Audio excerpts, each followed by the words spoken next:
Commander Lux'ara stood before the War Council, her posture rigid and perfect, as the 7 elders of the Krax Imperium stared down at her from their elevated pedestals. Their scaly skin glistened under the crimson lights of the chamber, their 4 eyes each pair stacked vertically blinking in that unnerving asynchronous pattern that indicated deep thought. Commander, Elder Nax Voon rumbled, his voice like stones grinding together. "You understand the importance of this mission?" Lux'ara resisted the urge to click her mandibles in annoyance. Of course she understood. She hadn't risen to commander by being an idiot. "Yes, Elder. Scout the primitive world called Earth. Assess their weaknesses. Prepare for our glorious conquest." She paused, then added with a hint of sarcasm, "unless somehow these hairless bipes prove more formidable than our extensive research suggests."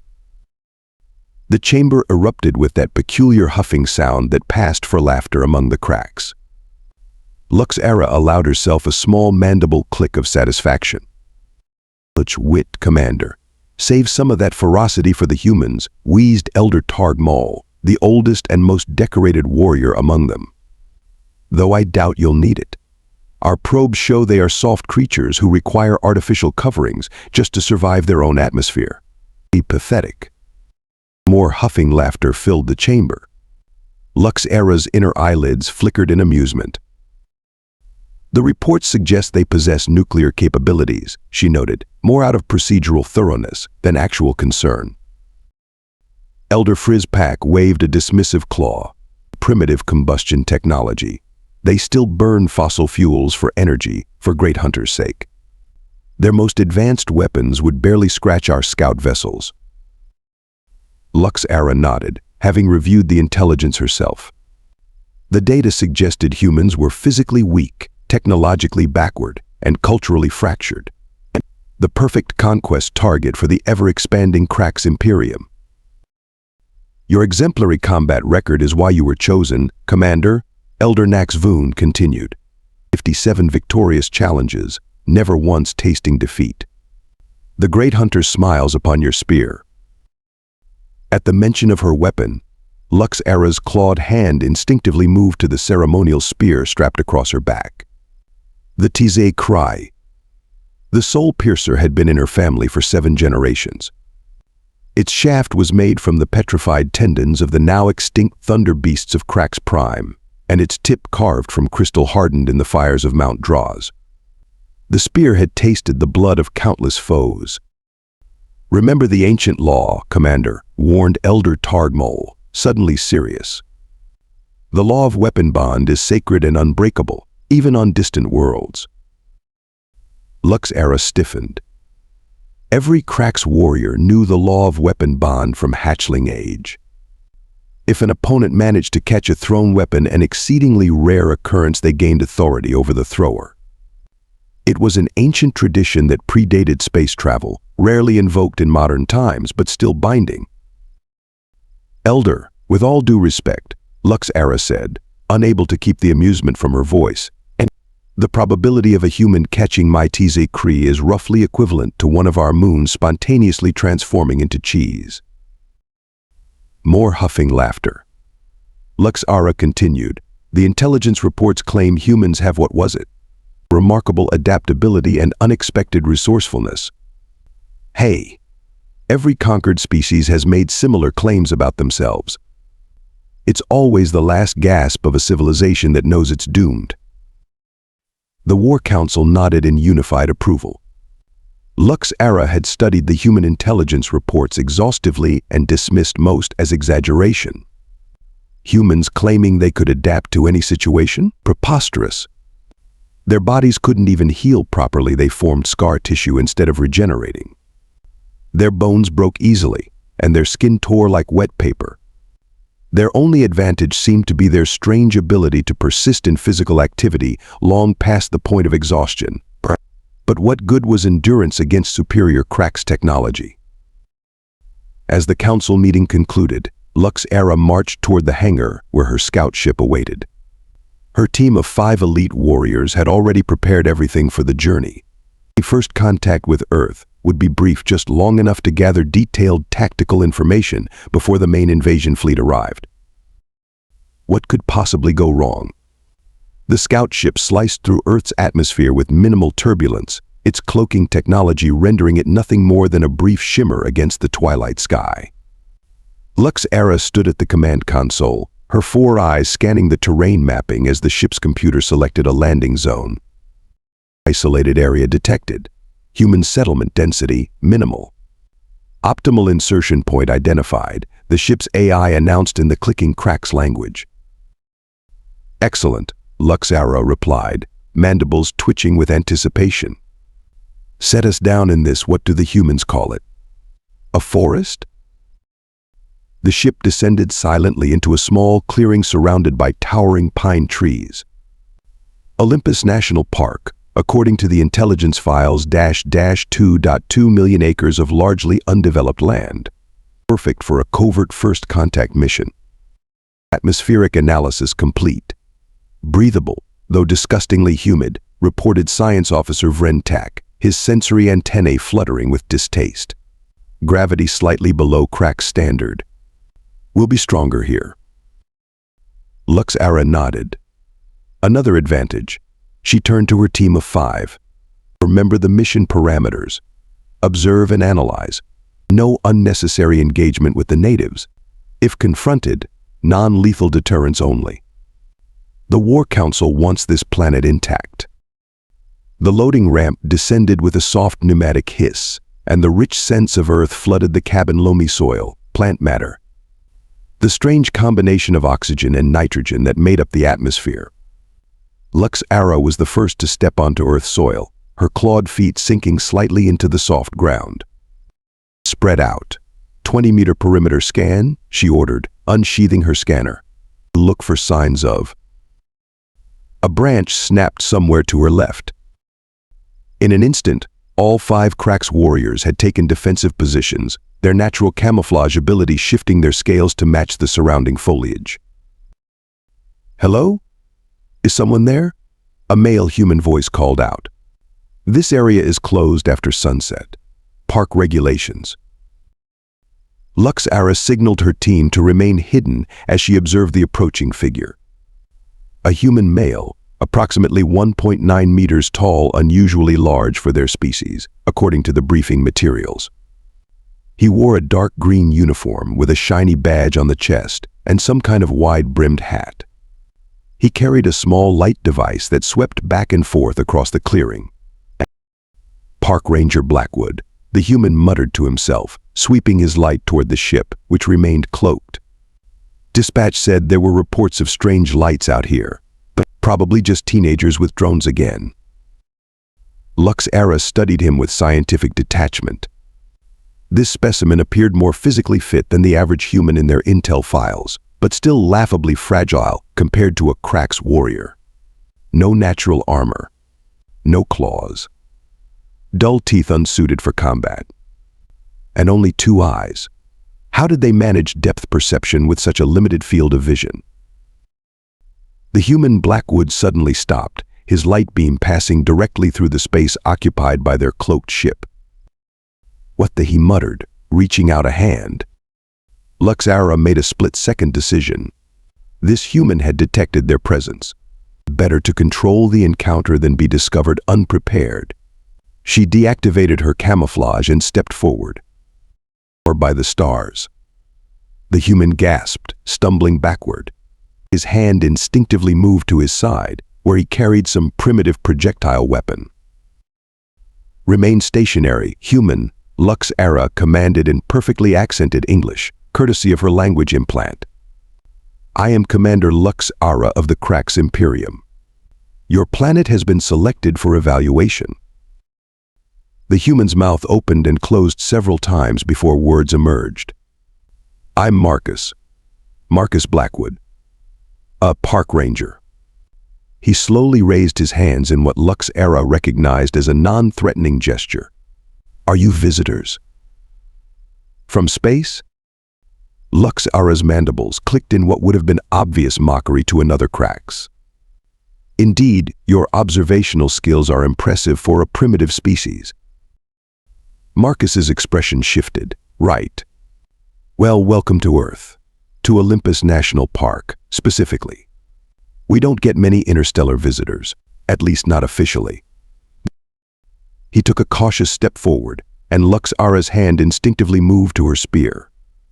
The human noticed and stopped. I mean, no harm, he said calmly. Just trying to establish peaceful communication. Is there something I can help you with? Some kind of interplanetary diplomacy protocol we should be following? Lux'ara studied him. This was not proceeding according to expectations. The human showed no fear, only curiosity. Intelligence reports had indicated humans would likely panic at first contact. Your assistance is not required, she stated flatly. Our assessment will be brief. Marcus nodded slowly. Assessment. Okay. For what purpose, if you don't mind me asking? Before she could formulate a suitably vague response, Marcus took another step forward and extended his hand. Where I come from, it's customary to shake hands when meeting someone new. In Krax culture, reaching for a warrior's weapon hand was a clear prelude to combat. Lux'ara reacted instinctively, interpreting his extended hand as a challenge. Her body shifted into battle stance, and she reached for her ceremonial spear. Commander, wait, called Science Officer Vrentak, but it was too late. With the practiced precision of someone who had won 57 combat challenges, Lux'ara unsheathed her Tzikri and hurled it directly at the human's chest, a non-lethal trajectory meant to disable, not kill. What the Marcus exclaimed as the glittering spear flew toward him. Time seemed to slow as the ceremonial spear hurtled through the air toward Marcus Blackwood. The crystal tip caught the moonlight, sending prismatic reflections dancing across the forest clearing. In that fraction of a second, 15 years of muscle memory kicked in thousands of hours on baseball diamonds from Little League to college championships, where Marcus had been known as the Mitt Blackwood, the most reliable catcher Westfield University had ever seen. His body reacted before his mind could process the danger. His weight shifted, his stance widened, and his right hand shot up with the practiced precision of someone who had snatched fastballs traveling at 90+ miles per hour. His fingers closed around the shaft of the spear just inches from his chest, the momentum spinning him halfway around before he stabilized, now holding the alien weapon firmly in his grip. Holy shit! Marcus exclaimed, eyes wide as he stared at the ornate spear in his hand. Did you just throw this at me? But his words were drowned out by the collective gasp from the Krax warriors. All 5 of them, including Lux'ara, had frozen in positions of absolute shock. Their scales had turned a pale blue, the Krax equivalent of a human going ghostly white. Impossible, Lux'ara whispered, her mandibles hanging slack. No non-Krax has ever. Science Officer Vrentak moved to her side, his voice low but urgent. Commander, the law of weapon bond. It's been invoked. No, Lux'ara hissed, her scales rippling with denial. That cannot apply here. He's not Krax. He cannot possibly understand. The law is clear, interrupted Zagrun, the oldest warrior in her team. It makes no exceptions for species. He who catches the thrown weapon commands the thrower. Those are the exact words passed down for 10,000 cycles. Marcus looked from the spear to the aliens, confusion evident on his face. Look, I don't know what's happening here, but can we all just calm down? Nobody needs to throw anything else, okay? Lux'ara felt her world collapsing around her. 57 victories, never defeated. And now, by the most absurd twist of fate, she was bound to a primitive human who had no idea what had just transpired. The War Council would never believe this. What's your name again? She asked, her voice oddly hollow. Marcus. Marcus Blackwood, he replied, cautiously holding the spear out to return it. Park Ranger, Olympus National Forest. And you're? I am Commander Lux'ara of the 7th Fleet, Krax Imperium, she said stiffly. Then, with visible effort, she added the words that no Krax warrior ever expected to say to a non-Krax, and by the ancient law of weapon bond, I am at your command. The other warriors shifted uncomfortably, their scales cycling through colors of distress and disbelief. I'm sorry, what? Marcus blinked, still holding the spear awkwardly. At my command? Is this some kind of alien greeting ritual? Vrentek stepped forward. Human Marcus, you have caught the ceremonial weapon of our commander. By our most sacred and unbreakable law, this creates a bond of authority. You now have command over Commander Lux'ara until such time as well. The bond is typically for life. For life? Marcus sputtered. There must be some mistake. I was just trying not to get impaled. Lux'ara's secondary eyelids flickered rapidly, a sign of extreme agitation. There is no mistake. The law is absolute. Her voice dropped to a near whisper. 10,000 cycles of Krax history, and I am the first to be bound to an alien. The Council will have my scales for this.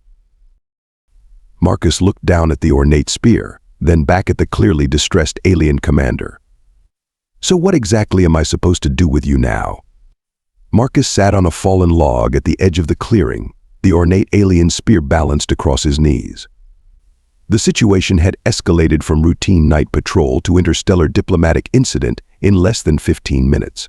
Across from him, Commander Lux'ara paced back and forth, her clawed feet leaving small divots in the soft forest floor. Let me get this straight, Marcus said, rubbing his temples. Because I caught your spear, I'm now your boss? Commander? Master? What's the right term here? Lux'ara's mandibles clicked in irritation. The precise translation would be honored authority, but commander will suffice. She stopped pacing and fixed all four of her eyes on him. This is not how this mission was supposed to proceed. Yeah, well, throwing spears at people you just met isn't exactly standard first contact protocol either, Marcus retorted. The alien commander had the decency to look abashed, her scales briefly shifting to a purplish hue. Your gesture was interpreted as a challenge in Krax culture. I reacted according to training. Marcus sighed. Look, this is all a big misunderstanding. Here, he stood and held out the spear. Take it back. I release you from whatever obligation this puts on you. We can start over. The four Krax warriors standing nearby made a collective sound that reminded Marcus of shocked gasps. Science Officer Vrentek stepped forward. Human Marcus, you cannot simply undo the law of weapon bond. It is encoded in our very genetics. A Krax who has surrendered their weapon and had it caught is biologically compelled to follow the commands of the catcher. Biologically compelled? Marcus repeated incredulously. Like physically can't disobey? Lux'ara's scales rippled in what might have been embarrassment. It is complicated. There is no physical restraint, but the psychological imperative is overwhelming. No Krax in recorded history has successfully broken a weapon bond. To do so would mean complete loss of honor and position. Marcus ran a hand through his hair. So what happens now? I've got my own job, you know. I can't exactly have an alien warrior following me around while I'm checking fishing permits and clearing trails. Before Lux'ara could respond, the ship's communication system emitted a series of harsh clicks and whistles. She barked something in her native language, and Vrentek hurried into the cloaked ship. Something's wrong, Marcus observed. Lux'ara's posture had changed, becoming more rigid. Perhaps. It is not your concern. Actually, Marcus said, standing up, if I'm your honored authority or whatever, I think it is my concern. The standoff was interrupted by the sound of multiple vehicles approaching.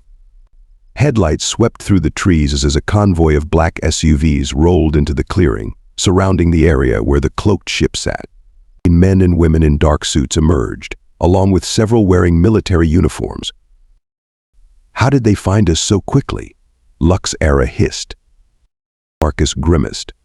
Park rangers aren't the only ones who monitor these forests. I'm guessing your ship triggered some kind of satellite detection system.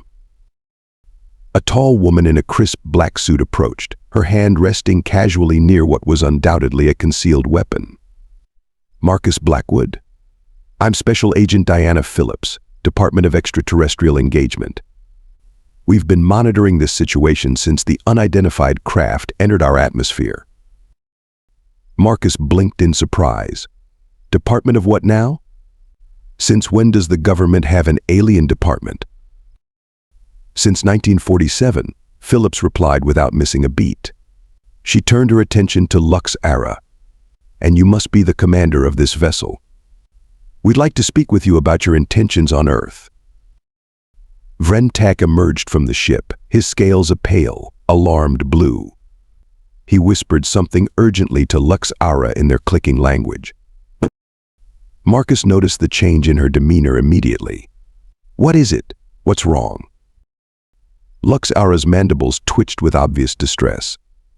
The High Command has accelerated the timetable. The invasion fleet has been dispatched. They will arrive in Earth orbit within 48 of your hours. Agent Phillips's hand moved to her weapon. Invasion fleet? Yes, Lux'ara confirmed, her voice oddly flat. 27 warships carrying approximately 15,000 Krax warriors. Your planet has been scheduled for immediate conquest rather than the standard evaluation period. Why the rush? Marcus demanded. Your civilization's detection of our scout ship has altered the protocols, Lux'ara explained. The element of surprise has been lost. The clearing erupted into chaos as government agents began shouting orders and military personnel took defensive positions. In the confusion, Marcus grabbed Lux'ara's arm and pulled her aside. You have to stop this, he urged. Tell them to call off the invasion. Lux'ara's four eyes blinked in sequence, a gesture Marcus couldn't interpret. I cannot. I am bound by duty to my people and our expansion directive. But you're also bound to me by your spear law, right? Marcus pressed. Yes, she admitted reluctantly, her scales rippling with conflicting emotions. And therein lies my dilemma. Two sacred bonds pulling in opposite directions. I am torn. Marcus looked at the spear in his hand, then back at the alien commander. What would happen if I ordered you to help us stop the invasion? Lux'ara's mandibles clicked rapidly in what Marcus was beginning to recognize as anxiety. I would be declared a traitor to the Krax Imperium. But I would still be compelled to obey you. It is an impossible situation. Behind them, Agent Phillips was organizing a response team, barking orders into a satellite phone. I need to speak to the president now. We have a code Epsilon situation. Lux'ara looked from the humans to her ship, caught between two worlds and two loyalties. What would you have me do, Commander? Dawn broke over Olympus National Park, casting long shadows across the hastily established military perimeter. Inside a command tent erected near the alien ship, Marcus sat across from Lux'ara, the ceremonial spear laid on the table between them. Agent Phillips stood nearby, arms crossed, while various officials and military personnel buzzed around monitoring equipment. So let me make sure I've got this straight, Marcus said, his voice low and intense. Your people think humans are weak, primitive creatures ripe for conquest. And now they're sending an entire invasion fleet because they think we detected your scout ship? Lux'ara's mandibles clicked softly. That is the essence of it, yes. The Krax Imperium has conquered 17 worlds in this manner. When a civilization detects our presence prematurely, immediate invasion is standard protocol. But you've seen us now, Marcus argued. You know we're not as primitive as your reports suggested. I have seen one human catch one spear, Lux'ara replied. An impressive feat, certainly, but hardly evidence of a civilization capable of resisting the Krax military. Agent Phillips stepped forward. Our nuclear arsenal would be neutralized before the first missile left its silo, Lux'ara interrupted. Your electromagnetic spectrum is an open book to our systems. Marcus rubbed his temples, thinking, there has to be a way to convince your people that invading Earth would be a mistake, a costly mistake. Lux'ara's scales shifted to a contemplative blue-green. Perhaps, but only the most compelling evidence would sway the War Council now. Marcus's eyes suddenly lit up. That's it, evidence. You're a scout, right? Your job is to gather intelligence about Earth's capabilities. Correct, Lux'ara confirmed, her head tilting in curiosity. So what if, Marcus leaned forward, instead of the sanitized reports your leadership has been getting, they saw the real Earth? Our true capabilities? Agent Phillips caught on immediately, in a demonstration. Not of our weapons, but of our ingenuity. Exactly, Marcus nodded. Lux'ara, as your commander or whatever, I'm ordering you to gather honest intelligence about humanity's true capabilities and present it to your leaders. The alien warrior's 4 eyes blinked in sequence. You are asking me to return to my fleet? Yes, but not empty-handed, Marcus said. Agent Phillips, I'm guessing the government has files on our most impressive technological achievements. Things that would make an alien civilization think twice about attacking us? Phillips smiled thinly. I think we can arrange something suitable. Non-classified material that still makes the point. Over the next several hours, a remarkable collaboration unfolded. The humans provided carefully selected information about Earth's capabilities, everything from quantum computing advancements to medical breakthroughs to adaptive AI systems. They included data on human resilience, from survival stories to athletic achievements that showcased humanity's endurance and determination. Most critically, they prepared a special video compilation showing humans catching objects at extraordinary speeds, baseball players snagging line drives, and cricket fielders making impossible catches, martial artists plucking arrows from the air. Your entire culture underestimates our reflexes, Marcus explained. What happened between us wasn't a fluke. It was human capability your intelligence never accounted for. Lux'ara studied the evidence, her scales cycling through colors of amazement and concern. This is considerably more impressive than our reconnaissance suggested. Will it be enough? Agent Phillips asked. Lux'ara's mandibles clicked thoughtfully. Combined with my direct testimony as a scout commander, it might give the War Council pause. But I cannot guarantee success. Marcus picked up the ceremonial spear. Then take this back with you too. The Krax warriors gasped collectively. That would violate the weapon bond, Vrentek protested. No, Marcus corrected. I'm not returning it permanently. I'm lending it to her, as her commander, to help complete this mission. The bond remains. Lux'ara's eyes widened with understanding. Clever human. This would allow me to present the evidence personally, with the authority of a scout commander, while still honoring the bond. As the alien ship prepared for departure, Marcus stood alone with Lux'ara at the loading ramp. Return safely, he said, surprising himself with how much he meant it. I shall do my utmost to prevent bloodshed, she replied. Her mandibles clicked in what he now recognized as a gesture of respect. You are a worthy commander, Marcus Blackwood. 3 tense days passed.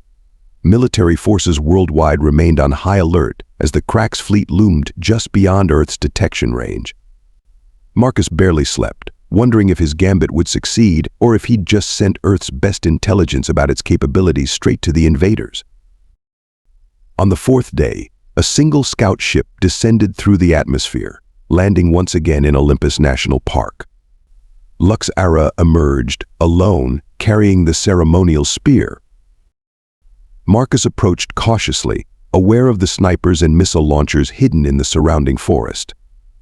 Well? Lux'ara extended the spear to him. The War Council has reviewed my evidence and testimony. Earth has been reclassified as a Class 7 civilization too costly to conquer, too valuable to destroy. The tension drained from Marcus's shoulders as he accepted the spear. So no invasion? No invasion, Lux'ara confirmed. Instead, the Council proposes diplomatic relations. I have been appointed ambassador to Earth, the first such position in Krax history. Agent Phillips, who had been listening nearby, stepped forward. That's unexpectedly reasonable. The Krax Imperium is not unreasonable, Lux'ara explained. We are practical. Your species has qualities we did not anticipate. The Council believes there is more to be gained from alliance than conquest. And what about this? Marcus asked, holding up the spear. The weapon bond between us? For the first time, Lux'ara made a sound that might have been laughter. It remains, but transformed. The Council has amended its interpretation. As ambassador, I am bound to Earth, and you remain my primary contact. But we are now considered equals in the arrangement, representatives of our respective peoples. Marcus smiled, relief washing over him. Friends, then? Lux'ara's scales shifted to a warm golden hue, being an unfamiliar concept for Krax, but yes, friends. As they walked together toward the waiting government officials, Lux'ara added, though I still maintain you were unreasonably lucky with that catch. Marcus grinned. Next time we have some downtime, I'll teach you to play baseball. Then you'll see it wasn't luck at all. Next time, Lux'ara agreed, mandibles clicking in what was unmistakably a smile. Perhaps I'll teach you how to properly throw a spear.